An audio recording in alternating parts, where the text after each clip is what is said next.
Ya, Nurbaiti dan Ican. Ican. Itu tulisannya Ican. Nurbaiti dan Ican katanya kan mau sharing artikel dan kalian akan menjelaskan berbarengan ya. Oke, tentang apa ini? Siapa dulu yang akan menjelaskan? Ican dulu silakan.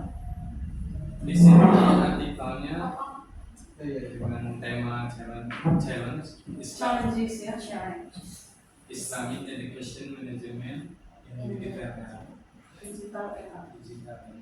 Oh ya kan sekarang zaman era digital ya, jadi cocok nih. Apa aja sih tantangannya? Apa tantangan manajemen pendidikan Islam di digital era? Seperti apa aja tantangannya? Apakah kurang sinyal gitu atau apa? Kita juga ini kan ini pakai Digital. apa? Digital. Iya. Ya.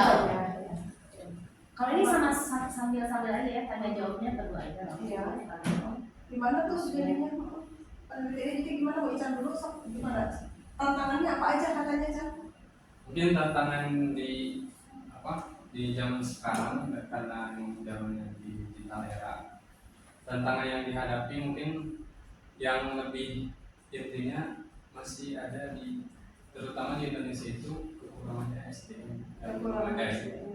Karena memang ketika misalkan sumber alat-alat yang ada, tetapi misalkan SDM yang kurang, Tetap aja tidak. Fasilitas sudah lengkap, tapi SDM-nya berarti harus gimana untuk menghadapi SDM kayak gitu ya, Chan? Ya, berarti di sini di artikel ini dijelaskan bahwasanya untuk menuju guru ataupun mahasiswa ataupun peserta didik menuju digital era itu yang pertama ini harus meningkatkan pendidikannya dan pengenalannya ke era digital atau seperti misalkan mengoperasikan komputer, handphone, apalagi di zaman sekarang anak-anak sudah menggunakannya, tetapi di sini anak-anak menggunakannya dengan hal yang berbalikannya. Jadi, ya. Nah, dengerin ya, berarti karena ini zaman digital era, kalau kalian mengajar, murid kita juga mereka adalah anak-anak yang lahir sudah di zaman digital. Yang mereka itu lahir sudah di zaman HP ada, semua elektronik ya. Jadi kalau kita gurunya tidak mengikuti perkembangan zaman tadi, akan ketinggalan kita, anak-anak makin melesat, kita makin ketinggalan gurunya. Jadi harus mengikuti, gitu kan San ya? Iya. Ya makanya di channel sebagai guru berarti kan harus banyak belajar, karena saya pun sama, saya kan anak zaman dulu. Tapi gimana supaya nggak ketinggalan, harus belajar kayak gini lah contohnya. Kita harus mengikuti gitu, harus belajar jadi ya supaya nggak ketinggalan sama murid gitu. Ya, apalagi kalau kita lihat tuh di luar negeri sana kan anak-anak emang sudah difasilitasi dengan baik. Saya pernah diajar sama dokter yang di Unpad karena dia orang Indonesia, cuman tinggalnya di Unpad bersama istri dan anak-anaknya. Itu di sana untuk menunjang SDM yang bagus, dari mulai istrinya lahir itu sudah difasilitasi dan ditunjang oleh pemerintah. Nah, ketika misalkan kelahiran sampai sekolah TK dan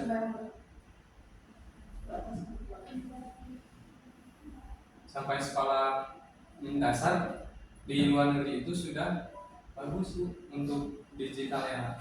Nah, khususnya mungkin untuk di Indonesia juga harus menjadi acuan kepada hal-hal yang lebih baik ya, meskipun dari budaya yang ada dari luar itu enggak semuanya baik untuk khususnya untuk Indonesia, tetapi ketika misalkan kita melihat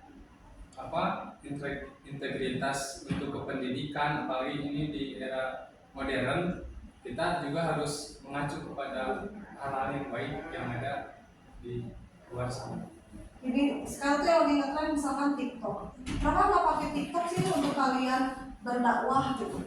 Kemarin yang ngetrennya Facebook. Ya pakailah Facebook ini sebagai media kalian untuk berdakwah. Banyak orang lu joget dan gak bisa laku. Masa kita sih yang mereka berlomba-lomba begitu, kita pun harus berlomba-lomba, jangan apa gitu. Bukannya berarti mereka negatif, katanya mereka aja berlomba-lomba gimana caranya nih saya bisa sharing apa. Nah berarti kita sebagai pendidik harusnya kan berlomba-lomba sharing apa. Ya udah yang sekarang nggak tahu TikTok ya di TikTok lah pakai kita. Kayak gitu. Mungkin karena misalkan khususnya di Indonesia, saya melihat untuk hal-hal yang dalam ajaran-ajaran misalkan penggunaan TikTok dan misalkan pembelajaran itu sebenarnya bagus juga ya. Emang seharusnya misalkan menyesuaikan zaman, tetapi khususnya di Indonesia itu malah yang lebih melejit itu hal-hal yang di luar pembelajaran. Tapi kan terlalu insya Allah pahala. Teman saya tuh nge-share kata-kata motivasi untuk anak-anaknya nggak apa-apa, gitu. Tapi dia tetap nge-share kata-kata motivasi. Dan karena tetap anak-anak juga, kalau misalkan ada pilihan banyak yang bagus informasi, kan pasti sebetulnya akan memilih informasi tadi. Kan mahasiswa tontonan ini sama tontonan tentang informasi beasiswa, mereka tuh sebenarnya suka loh nonton informasi beasiswa di TikTok. Cuma karena jarang misalkan kayak gitu. Sebetulnya kita sebagai pendidik bisa memanfaatkan ya. Apalagi kalau lihat untuk anak-anak dia sekarang kan kayak di YouTube yang itu ada pembelajaran bahasa Inggris sama kartun-kartun. Itu kan mereka belajar dari YouTube. Anak saya juga belajar bahasa Inggris dari YouTube, bukan dari emaknya, dari YouTube. Iya, lebih cepat dan lebih jago. Makanya anak saya itu kamus berjalannya. Saya nanya ke anak saya. Anak belajar dari mana? Dari apa di media-media gitu. Karena emang mungkin pertama dari orang tuanya mendorongnya bagus. Ada memang nontonnya resep. Emang seharusnya juga seperti itu. Jadi intinya mah gitu, tetap tapi paling kontrolnya kita. Bagaimana menurut Nur Baik kita? Yang saya lihat dari artikel ini ya, yang saya baca, ini kan beliau itu penelitiannya di Muhammadiyah ya, Madrasah Muhammadiyah di Magelang gitu. Dan di situ di madrasah itu pendidikan agama Islamnya itu lebih rendah daripada pendidikan umumnya begitu di sini tuh. Karena pendidikan umum itu kayak semacam sains gitu kan udah mencakup banyak memakai elektronik, digital gitu kan. Sedangkan di pendidikan agama Islam kurang gitu. Padahal kita lihat meskipun pembelajaran pendidikan agama Islam itu banyak sekali kita yang bisa dimanfaatkan di digital itu kan. Kita kayak semacam di YouTube untuk belajar ngaji. Iya betul, itu banyak sekali kalau kita searching gitu ya, nyari-nyari itu banyak sekali gitu. Kemudian untuk pendidiknya untuk gurunya itu kan kita bisa memakai pinjer gitu kan. Terus kita memakai Infocus. Kan sekarang banyak juga aplikasi yang bisa dipakai untuk guru, aplikasi-aplikasi AI. Kayak guru bisa bikin bahan ajar sendiri, menggunakan aplikasi apa, jadi bikin apa sih video pembelajaran sendiri, video tentang misalkan kalau mau belajar tentang rukun Islam, bisa kita pakai video aplikasi apa, bikin videonya kan banyak AI yang bisa membuat untuk bahan ajar.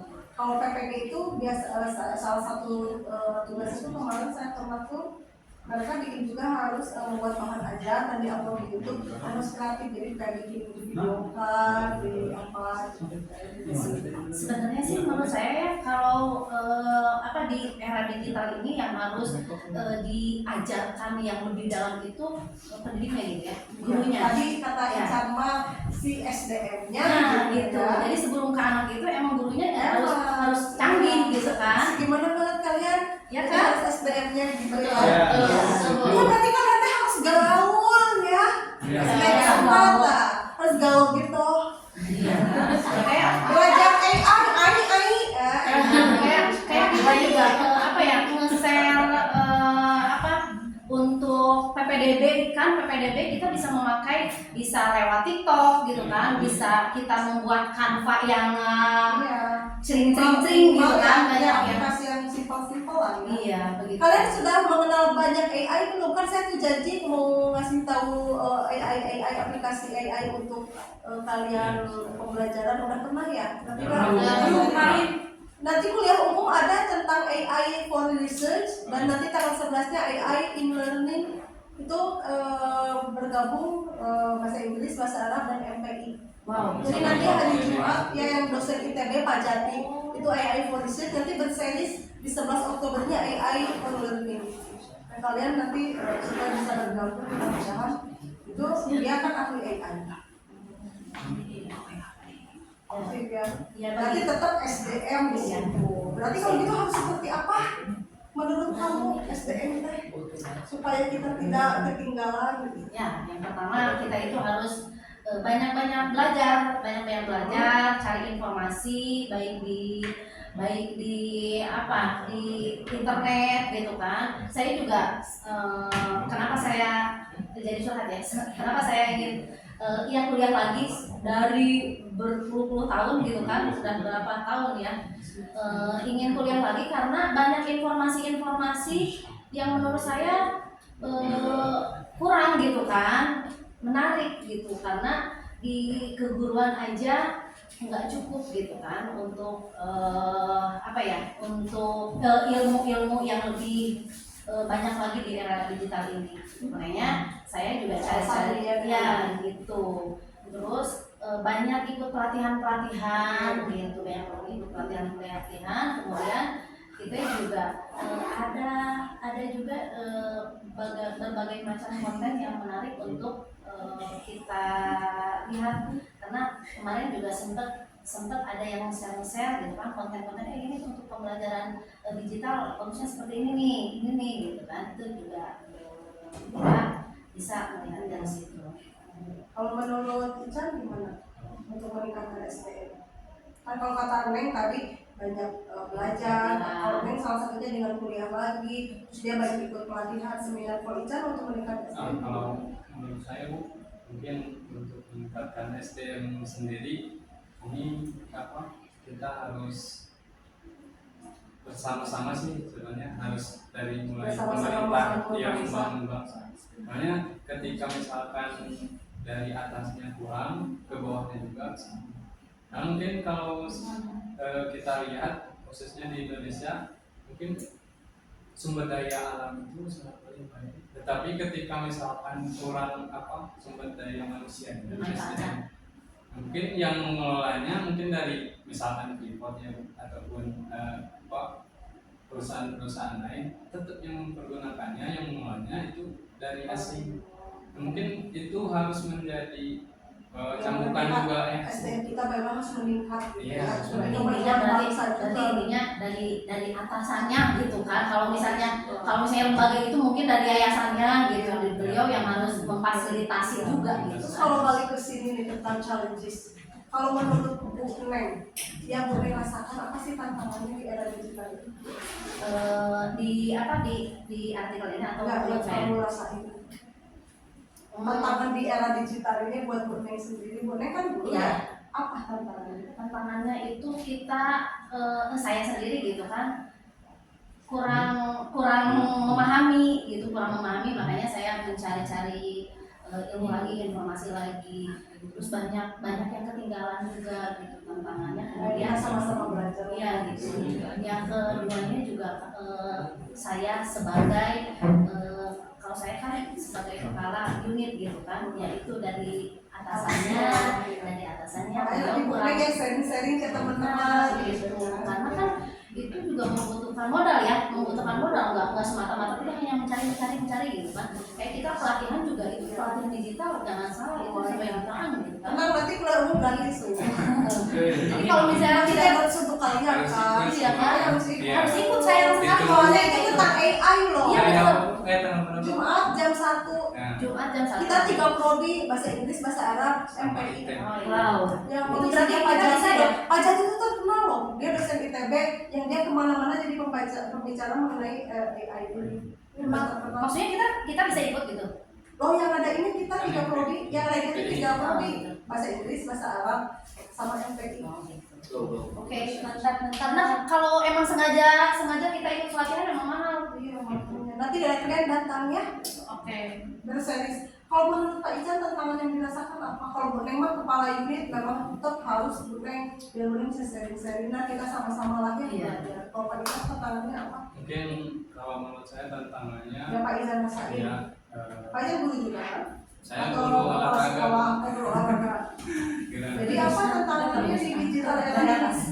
Sebenarnya untuk tantangan sekarang mungkin ya terutama ya dari gurunya. Yang kedua mungkin anak-anaknya untuk Selain dari guru, dari anak iya, juga. soalnya ketika misalkan anak-anak sekarang ketika mereka bisa mempergunakan era digital ini mempergunakannya dengan cara seperti yang ini apa ketika ini Apa tadi kurang kontrol? ya kurang kontrol mungkin dari orang tuanya. Nah di menurut artikel ini sama ketika kita kan di zaman sekarang mungkin anak-anak yang kontrolnya dari orang tua kurang itu yang mempergunakan HP malah mungkin buat main. Terus ketika misalkan maju ke usia apa SMP SMA mempergunakannya misalnya malah buat apa main online terus game online. Ketika misalkan maju lagi ke tingkat misalkan mahasiswa, apalagi ya di Indonesia sekarang banyak kasus ya Bu, apalagi kemarin di Bandung mahasiswa itu mempergunakan HP malah untuk apa pinjam online. Dan mungkin pengawasannya juga ya harus ada itu dari terutama sebenarnya dari orang tua kalau di rumah. Kalau misalkan di lembaga di sekolah yang berarti guru yang lebih vital. Terutama sih memang kesadaran juga ya. Kesadaran gitu. Tapi sebenarnya lebih ke HP ya kalau kita lihat ya. Nggak bisa lepas sih Iya, dari sekarang dari hal itu. Meskipun sibuk apapun mungkin pasti megang HP. Karena informasi semua ada di sini. Iya. Istilahnya we can hold the world in our hand gitu. Ya. Jadi kita semua ada di tangan. Dan kalau bahasa Arabnya maklum terpisah. Oh iya, nggak apa-apa Bu. Jadi semua informasi, semua hanya tinggal ngetik, semua ada di tangan. Semua. Gimana cara kita memakainya ya Mas? Iya. Mempergunakannya dengan baik. Tapi kan kalau misalnya anak mungkin ya, Anak anak itu harus kita tetap pengawasan. di Tapi kalau lagi di sekolah berarti kita. Iya, kalau di sekolah. Tapi kalau saya itu mahasiswa nggak bisa ada mahasiswa lain. Iya, kalau Iya. Ada S2 atau mahasiswa. Kalau di sekolah kan masih bisa Tapi kontrol kontrol. kali kan? Iya. Tapi kalau di Bagus rumah- nih artikelnya, thank you ya Pak Ican, Bu Neng. Semoga bermanfaat ya artikelnya dan semoga bisa mengaplikasikannya. Kita belajar sama-sama lah kalau untuk teknologi kan sama siapapun masih belajar ya. Oke, terima kasih sekali lagi. Terima kasih. Kita tutup acara podcast Rumpi ini dengan mengucapkan Alhamdulillahirabbil alamin. Terima kasih ya. Wassalamualaikum warahmatullahi wabarakatuh. Waalaikumsalam. Fotoin dulu dong. See you. Wah. Tadi kan yang grup 1, kirim ke Bu Ima dong foto grup 1 dan Oh grup iya 2. belum ya. Ini fotoin saya. Teh. Oh iya, saya belum kirim ke suami saya. Selesai ini, selesai. Iya selesai.